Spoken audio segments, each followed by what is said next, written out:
Can you prove the Bible's validity? It's a great question to consider. So right now, I'm in Home Depot, and every time I come to Home Depot, I've got a pen in my pocket and a piece of paper so I remember all the things I want to get.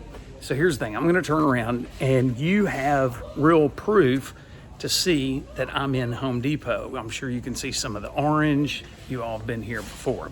What about the pen in my pocket though? You can't see it, and there's no real proof that I do in fact have the piece of paper and the pen, and yet not one person watching this had any reason to question if that's the case. So here's the thing, I do have a pen, I do have a piece of paper with my notes on it, and yet you don't even know me, and yet you believe me. So here's the thing, when people say prove the existence of the Bible, here's what I say. I say look to the person of Jesus. Is he reliable?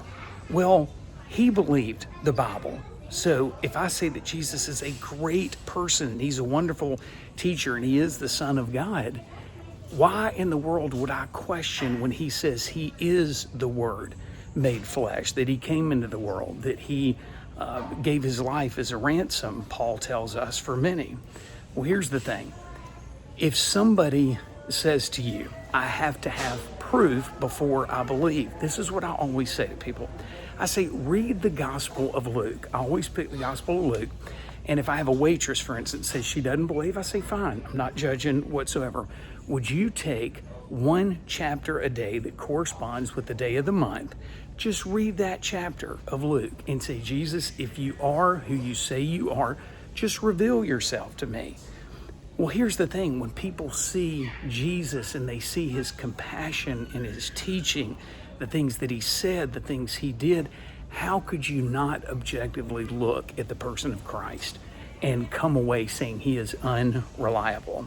Now, here's something that people do all the time to disprove Christianity. They will take arguments of abuse, that the church has done things wrong or Christians have done things wrong, and they make that an argument against use. In other words, just because people do something bad and churches make big mistakes, what does that have to do with relying on Jesus? Okay, you're actually looking at people instead of Christ. In fact, if you're staying away from church because of hypocrites, so I'm here, Jesus is over there, and I'm letting the church get between us, you're actually admitting that the hypocrites are closer to Christ than you are, okay? As far as being reliable in Jesus, we have every reason to believe he is who he said he is, okay? We have reason to trust him, to trust his word. So the next time you're talking to somebody and they say, hey, you can't prove Christianity, say, well, you know what? I would just challenge you. Look at who Jesus claims to be. Don't look at his followers, because you're going to be let down every single time. And ask yourself, is he trustworthy? Is he reliable? If you can believe that I've got a pen and a sheet of paper with things to buy, then why in the world would you not believe him in his trustworthiness? Jesus said, even in Home Depot, I can remind people, for those who have ears to hear, let them hear.